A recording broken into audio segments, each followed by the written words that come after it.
My stepfather told me to wait outside while he cut the cake with my mom. I left without a word. 1 hour later, the police came looking for me, with news that changed everything. It's a strange kind of humiliation standing in your mother's kitchen as a guest while your stepfather flits around in that too tight polo shirt, giving orders with a smile that feels like a slap. The air was heavy with something unspoken, something old and moldy, like resentment that had been buried for so long it started to rot. I hadn't planned on coming, but the guilt creeps in this time of year. Mom's birthday. 71 on this earth. Most of them spent with her hands in hospital scrubs or fixing things that should have been thrown away. And here I was, 37, unmarried, back in the same house where I learned to tie my shoes, now as a visitor, an outsider. Larry, my stepfather, had a way of decorating that made the place look like a catalog, but feel nothing like home. Everything matched. Beige curtains, taupe throw pillows, fake lemons in a glass bowl on the counter, but none of it felt lived in. My father's pictures were long gone, replaced by sailboats and fake family portraits from a JCPenney shoot. I stood next to the fridge holding a lukewarm cup of decaf coffee he'd offered like a peace treaty and tried not to say anything that would get me kicked out before the candles were lit. Mom sat in her recliner, old woman cardigan zipped up to her neck even though it was 73 degrees inside. She didn't say much these days. Conversations were more like grunts sprinkled with nods. I caught her eye a few times, and she smiled. That familiar half smile she used to give me after soccer practice, but she didn't get up, didn't motion for a hug, just smiled, and turned back to the muted television where some history documentary played about warships and men with better stories than mine. Larry was all cologne and pastel polo shirts, gliding from counter to table, adjusting forks and calling everyone buddy. He made sure the cake was the centerpiece. Triple layer vanilla almond with lemon buttercream looked homemade. I doubted he baked it. He'd never been the kind to smell like flour or vanilla extract. He was more of a buy it than lie about it kind of man. When he lit the candles, he called for everyone, his golf buddies, some neighbors I barely knew, and my cousin Kevin, who I hadn't seen since Dad's funeral. Everyone filed in like it was church, murmuring about how young Mom looked, how spry she was for her age, how lucky she was to have such a loving husband. I stood behind them, the only one without a chair, balancing my coffee cup on a paper napkin with pink tulips on it. No one offered me a seat. No one even looked back. Then Larry turned to me just as he was about to bring the cake over and leaned in. His voice was low and smooth like the underside of a snake. He said, "Why don't you wait outside, Alex? We'll just do the cake real quick with your mom." He smiled like he just asked me to check the mail. Not a flicker of shame, not even the courtesy of pretending it was about space or timing. Just out. I didn't answer. I didn't trust my voice not to crack or explode. I just put the coffee down, walked through the kitchen, and stepped outside like a well-trained dog. No one stopped me, not even Mom. I waited for someone to say my name even in a whisper, but all I heard behind me was the clinking of forks and the forced laughter of people who'd already decided which side they were on. The backyard was still the same. Same cracked patio stones, same rusted birdbath. I sat on the porch steps and stared at the patch of grass where my old swing set used to be.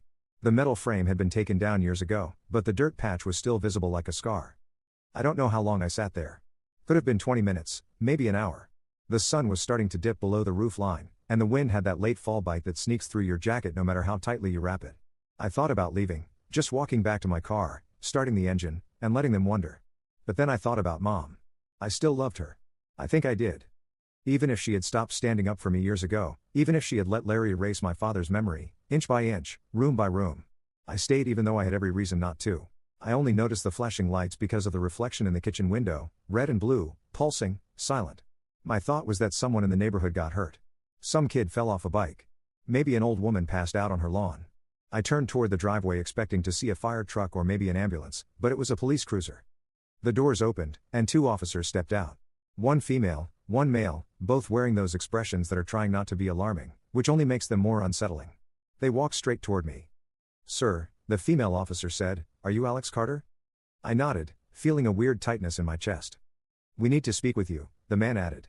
"There's been an incident." An incident. Not an accident. Not a problem. An incident. And just like that, I knew something was wrong. I knew without even hearing it that whatever came next was going to rip open something I thought I had buried years ago, and I hadn't even gotten a slice of that damn cake. When people say time slows down, they usually mean it in some poetic blurry kind of way, like they're drifting through a dream or watching someone else's life through frosted glass. But when I saw the cops walk across the lawn toward me, time didn't slow down. It snapped into razor-sharp focus. Every sound sharpened from the crunch of gravel beneath their boots to the wind, brushing the brittle leaves against the gutter. My heart wasn't pounding. It was clicking, mechanical and cold, like a metronome out of sync. I stood up because I knew sitting down would make me look weak, and weakness in that moment felt like a risk I couldn't afford. The female officer, tall and built like someone who wrestled in high school and never stopped working out, stepped forward. Her badge caught the last sliver of sun, and for a split second, it reflected straight into my eyes. I squinted, maybe more than I needed to, but it gave me time to swallow whatever was trying to crawl up my throat. "Are you Alex Carter?" she asked again, even though I'd already nodded. "Yes," I said, and my voice didn't shake, though I could feel the skin around my eyes tightening like I was trying not to blink. "We're going to need to speak with you," the man said. His voice was softer, not kind exactly, but measured, like he'd done this before and learned how to smooth the edges of the worst kinds of conversations. I didn't move. "What happened?" "There's been a medical emergency, pal," the female cop replied. "Inside the residence. Your mother collapsed not long after you stepped out. Paramedics are with her now." I looked at the house, at the faint outline of bodies through the frosted glass on the back door. Nobody had come outside, not even Larry. "Collapsed how?" I asked. "Because my mother wasn't the kind of woman who just fell over. She was stubborn, unkillable, or so I thought. The woman had worked double shifts for 25 years, raised me through childhood, survived 2 marriages, and still gardened in July heat waves. It appears to have been sudden," the officer said. "We don't have details yet." That's when the paramedics wheeled the stretcher out through the side gate. They moved fast, too fast for someone who had a chance. I didn't see her face. Just the shape under the blanket, a flash of her shoe, and the top of her head peeking through the oxygen mask. That mask alone nearly broke me. I'd never seen my mother look small before. And that's what she was in that moment, small, fragile, like a balloon that had finally lost its fight with gravity. I started walking toward the gate without waiting for permission. No one stopped me. But before I could get more than a few steps, the male officer touched my elbow gently. "You can follow us to the hospital, but we do need to ask you a few questions, if that's all right." "Ask me on the way," I said. "I'm not staying here." They let me ride in the back of the cruiser. No handcuffs, nothing dramatic, but I could feel the stares from the neighbors as we pulled out. One of Larry's friends stood on the porch, hands over his mouth like he was posing for a tabloid. I didn't wave. I didn't even look back. At the hospital, the waiting room was quiet in that sterile humming way that makes everything feel fake. I sat alone while the officers murmured with the front desk. I was still wearing my jacket. My arms crossed so tight my shoulders ached. I hadn't even realized my hands were shaking until the man next to me, someone's uncle or maybe a volunteer, handed me a styrofoam cup of water. I didn't drink it. A woman in scrubs finally came out, young red hair, dark circles under her eyes like she hadn't slept since last Wednesday. She didn't introduce herself. She just looked at me the way people look at dogs on the side of the road, unsure if they're lost or just too stupid to move. "Alex Carter?" she asked. "Yes," I said, standing up too fast. "Is she okay? My mom?" The way she sighed made me want to punch a hole in the vending machine. "We did everything we could. I'm sorry. Your mother didn't make it." Just like that. Didn't make it. Like she missed a flight or failed a test. Not like she died in a room less than 40 feet away from me while I was sitting on concrete steps wondering if Larry had used real butter in that cake. I didn't cry. Not then. Not even later when the cops asked more questions or when Larry finally showed up 2 hours later in a different outfit, full cologne, and no visible signs of distress. I just nodded, answered what they asked. "What time did you leave the house? How long were you outside? Did your mother complain about chest pain? Did she say anything unusual before the incident?" "I think I was outside for maybe 15, maybe 20 minutes, I said, not looking at either of them. It didn't hit me until I saw the cop's eyebrow twitch slightly, like she was making a mental note of the timing. Larry walked in then, dramatically out of breath as if he jogged there from across town. He was talking to a nurse. His voice raised just enough to make a scene. "I just left for 10 minutes. I only stepped out to call my brother. I didn't think, oh my God. I didn't think she'd, Alex?" His eyes found me like a heat-seeking missile. What happened? Were you with her when she?" I didn't answer. I just looked at him. Studied the way his eyes stayed perfectly dry. The way his hair hadn't moved from the style he wore at the party. He had changed out of the pale pink polo and now wore a navy cardigan, the kind someone might wear to a memorial. Already. He didn't ask what the doctor said. He didn't ask where the body was. He only said one thing to the cops when they asked about the timeline. "He seemed off," Larry said, gesturing at me with his long manicured fingers. "Earlier, before he left, I think he was upset with her. I don't know exactly why, but he was acting strange." Strange. That word landed like a dart between my ribs. He wasn't crying, but he wanted them to see me as unstable. That was his game. Plant seeds. Sit back and watch them grow. The male cop shifted uncomfortably, but didn't say anything. The female one started scribbling something down in her notebook. And right then, right in the middle of all of it, I realized something that made my skin crawl. Larry didn't look shocked. He looked prepared. Grief doesn't announce itself the way they say it does. There was no thunderous wave, no sob that shook my shoulders, no cinematic moment in which I collapsed to the floor and screamed up at the heavens. Instead, it arrived like static. A low humming in the background of everything, just loud enough to ruin silence, just soft enough that no one else seemed to hear it. I sat in the hallway of the hospital, back against a vending machine that blinked exact change only, and tried to wrap my head around the fact that my mother, who seemed like the immovable object of my life, was gone just like that, gone after a goddamn slice of cake. Larry had gone into full performance mode once the shock had settled in. He cried when the nurses came by. He cried when he called his brother. He cried so delicately with perfectly timed sniffles and not one smudged tear that it felt rehearsed, like he'd watched too many Hallmark movies and decided that was the blueprint. He didn't come near me after his little Alex seemed off stunned in front of the cops. I think he knew better. I wasn't the type to lose it in public, not because I was above it, but because I preferred to collect all the pieces before setting them on fire. Detective Reyes was the one who eventually sat down across from me, not in a patronizing way, not like he was here to deliver bad news wrapped in polite disinterest. He sat like he knew I wasn't stupid, like he understood that people don't just fall over and die 20 minutes after their son's been asked to wait outside. There was something tired in his eyes, but not the kind of tired that comes from boredom. This was the kind of tired that suggested he'd seen enough families pretend to love each other until it will got read.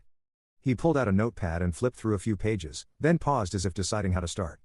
"Mr. Carter," he began, voice low and even. "Do you know if your mother had made any recent changes to her legal documents? A will, power of attorney, anything like that?" That was not the question I expected, and for a moment I just blinked at him. Changes? No. I didn't even know she had a will. We weren't exactly sharing estate plans over dinner. He nodded like he already knew the answer. "We're looking into some things. Your stepfather has submitted a copy of a revised will dated 3 weeks ago that leaves everything to him, the house, the bank accounts, the pension, even a piece of property upstate that your mother apparently inherited from her sister. Did you know about that?" "No," I said slowly, because everything inside me had started to go cold. I didn't know she had anything upstate, and I definitely didn't know she'd leave everything to him. Reyes tapped his pen against the notepad, once like a metronome. "Neither did her attorney." That landed harder than anything else had since I got to the hospital. I leaned forward slightly, my brain spinning through memories and conversations, and every weird interaction I'd had with Larry in the last year. "What do you mean?" He reached into his folder and pulled out a photocopy of a document. "This is the signature on the most recent version of the will. It's problematic. Your mother's attorney says he never saw this draft, wasn't the one who processed it, and believes the signature doesn't match prior documents." I stared at the paper. Even without being a handwriting expert, I could see the difference. My mom's real signature was messy, tight, angled like someone always in a rush. This one was smoother, more spaced out, almost hesitant, like someone trying to copy it from memory. "Are you saying he forged it?" I asked, not bothering to pretend I didn't know who he meant. "I'm saying," Reyes said carefully, "that we're opening an investigation into the circumstances surrounding your mother's death, and that includes any legal inconsistencies. We're also requesting a full autopsy. Preliminary observations didn't indicate foul play, but sometimes, well, sometimes it's what's not there that tells us something." I didn't say anything. I was too busy remembering how Larry insisted on cutting the cake himself, how he pulled it from the fridge like it was some sacred ritual, how he stood beside my mother, feeding her that bite with a fork like she was some kind of queen on her throne. I thought it was performative, a power move meant to ice me out. I hadn't considered there might have been something more behind it. Reyes continued. "Do you recall anything unusual about that cake? Anything about your mother's behavior right after eating it?" I almost laughed. "Unusual? Only that I wasn't allowed to be in the same room while they cut it." That made him raise his eyebrows. "He asked you to leave?" "He told me to wait outside like a dog." He wrote that down, not word for word, but I saw his hand pause just long enough that I knew he'd remember the phrasing. After he left, I sat in the silence and thought about how easily people disappear, not just physically, but from the stories they should have had a say in. My mother didn't even get to tell me goodbye. And now Larry was rewriting her last chapter like she was just a minor character in his drama. I thought about how he changed the curtains after my father died, how he replaced the china, repainted the living room, and slowly erased every trace of the life we had before he walked in with his fake charm and low-fat casseroles. And now he wanted the rest, the house, the land, the money, my mother's entire legacy carved up and served with a plastic fork. But here's the thing. Larry didn't know who he was dealing with. I wasn't the angry teenager he used to corner in the hallway and guilt into silence. I wasn't the man who'd bite his tongue at every condescending remark. I had learned from both of my parents, my mother's fire, and my father's patience. And together, those two things made me dangerous when I needed to be. And now I needed to be. The autopsy would take a few days. The legal investigation would stretch even longer. But I wasn't going to wait around hoping justice would fall from the sky. I was going to dig. I was going to pull at every thread until the whole lie unraveled. Because if Larry thought he could poison his way into a fortune and pin the blame on me with some fake signature and a sad face, then he didn't just underestimate me. He made a mistake, a big one, and I was going to make sure he never forgot it. Grief has sharp corners. It doesn't just hurt. It scrapes, it tears, and it lingers in the most inconvenient places, like behind your teeth or at the base of your skull. I woke up the morning after the hospital visit with a pounding behind my eyes. The kind of pain that isn't from crying, but from holding everything in too tightly. I didn't cry. I couldn't. Something about the way Larry had looked at me, like he was watching a script unfold perfectly, had turned every emotion I felt into a kind of fuel, and now I was fully lit. I started with the obvious. My mom's lawyer, Robert Ellison, was a man I hadn't spoken to in years, but I remembered his office downtown, a brick building sandwiched between a vape shop and a chiropractor that didn't accept insurance. I showed up without an appointment, and the secretary at the front desk, a woman in her 60s with a stiff perm and a face that said she'd seen it all, looked up over her bifocals and said, "If you're here about the will, you're not the first." That gave me pause, but I nodded and asked if Mr. Ellison was in. She led me to a small office where Robert, looking older and paler than I remembered, stood up slowly and extended a hand. "I thought you might come," he said, and there was no pretense of surprise in his voice.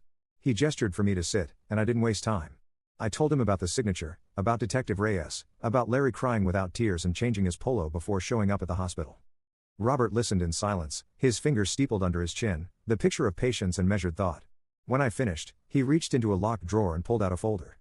"This," he said as he slid the papers toward me, "is the last valid will I filed for your mother.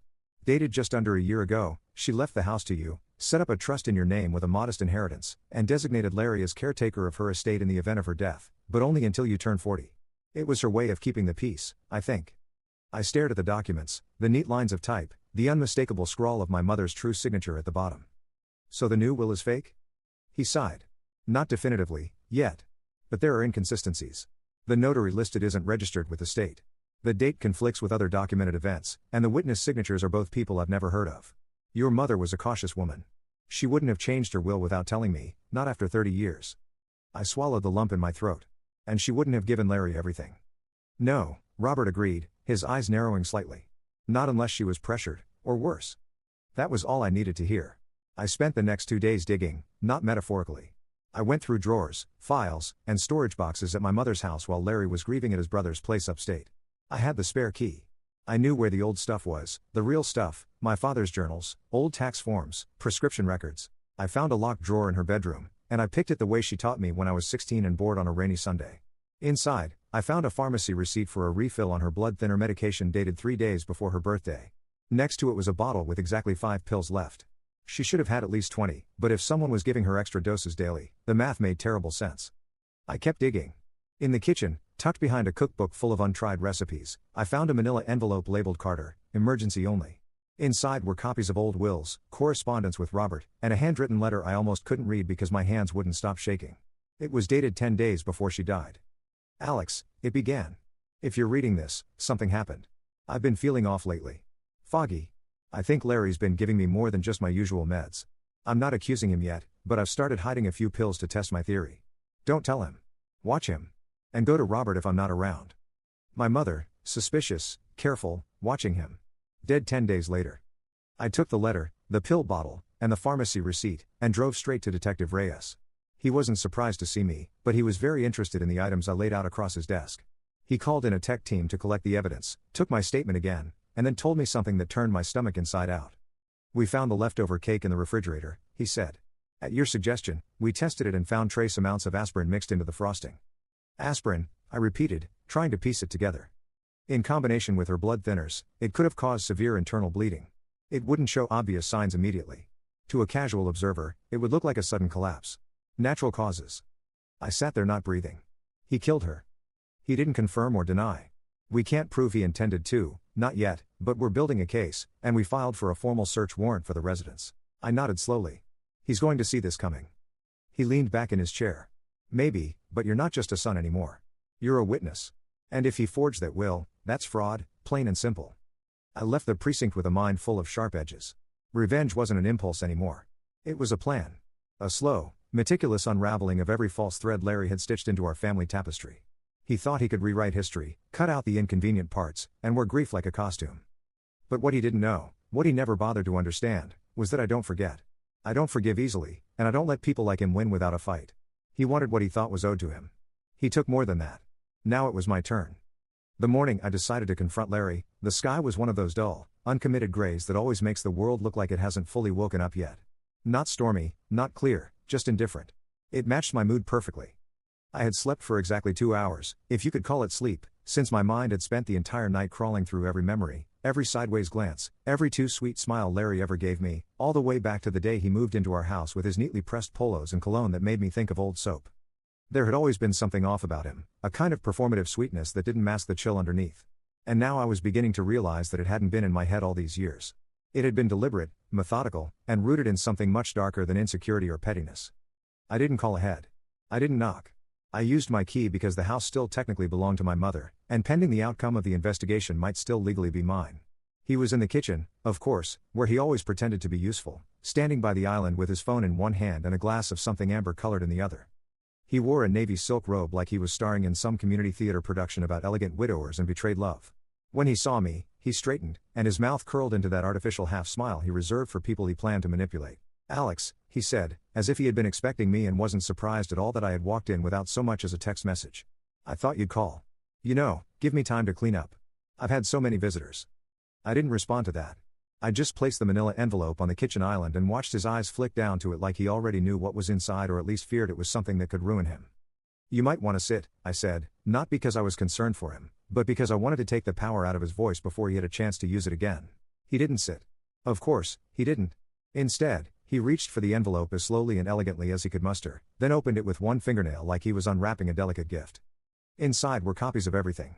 The forged will with the shaky signature, the notarization from a non-existent clerk, the pharmacy record showing the refill timing for my mother's medication, the toxicology report linking the cake frosting to crushed aspirin, and most importantly, the handwritten letter my mother had left behind warning me in the only way she could that something wasn't right. His hand trembled slightly as he read it, and I watched his face as something subtle but unmistakable flickered across it. Not fear exactly, not even guilt, but something closer to recognition. He didn't look surprised. He looked like someone who had prepared for this possibility, but still hoped it wouldn't come to pass. "I assume this is your idea of justice?" he asked, finally looking up, his voice just barely holding on to its usual polish. "Dragging your own family through the mud, going through drawers like a nosy little rat." "No," I said, my tone even, measured. "This is my idea of not letting a murderer steal a house he didn't earn and a name he never deserved." His mouth twitched, but he didn't reply. He folded the papers neatly as if tidiness could somehow neutralize their contents, then set them back on the island and reached for his glass like this was just another conversation. "You don't have proof," he said. "You have suspicions, paperwork, coincidences, but none of that is proof. Your mother died of a heart attack. That's what the preliminary report said." "You're right," I replied. "But the final autopsy says drug interaction contributed. Combined with the pharmacy records and the letter, it's enough for the district attorney to open a case, and we both know what happens when they start digging." His face didn't change. That was the most terrifying part. No breakdown, no denial, not even the decency to look away. Just that calm calculated stare, like this was a game of chess, and he had already planned his next 3 moves. But what he didn't know, what he couldn't have possibly predicted was that I wasn't interested in beating him anymore. I was interested in ruining him. "I've already spoken to the local paper," I continued. "They're running a story tomorrow about elder abuse, forged wills, suspicious deaths.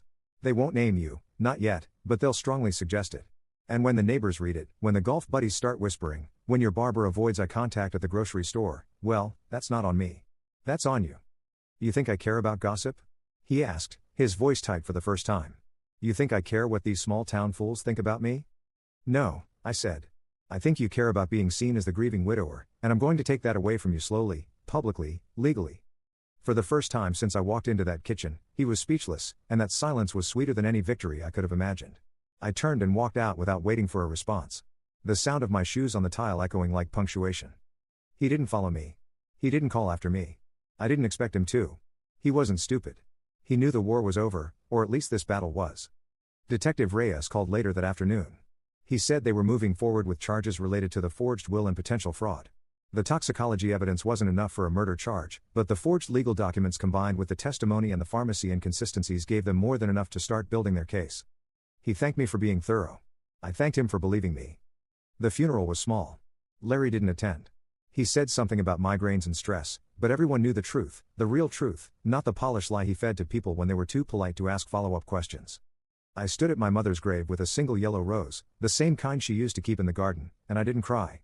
Instead, I whispered something only she and I would understand, then walked away with the kind of peace that doesn't come from forgiveness, but from finishing what had to be done. Weeks passed. Larry lawyered up, of course. He blamed stress, confusion, even me, said I had manipulated my mother into changing her will, said the letter was fake, said anything he could to muddy the water. But every time he opened his mouth, another piece of the mask fell off, and eventually, the only person still listening to him was his overpriced attorney. As for me, I didn't move back into the house. I couldn't. The rooms were too quiet in the wrong way, and the memories, even the good ones, felt like they belonged to someone else. Instead, I sold it, gave half the money to a foundation that helps families fight elder abuse, and kept the rest to rebuild somewhere no one knew Larry's name or mine. I didn't want revenge to become my legacy. I just wanted peace. But I did keep one thing, a slice of that infamous cake wrapped in plastic and frozen like evidence or a warning or maybe both. Every once in a while, I take it out of the freezer, look at it under the light, and remind myself that monsters don't always have fangs. Sometimes, they wear cologne and bake cake and smile as they poison what you love most. Maybe justice wasn't everything I'd hoped for. Maybe the system couldn't pin him down completely, but the world knows what he did. He knows I know what he did. And that knowledge, that slow-burning truth is going to follow him longer than any jail sentence ever could. Some people say revenge doesn't bring peace. I don't know about that. Because after all this, I slept like a baby.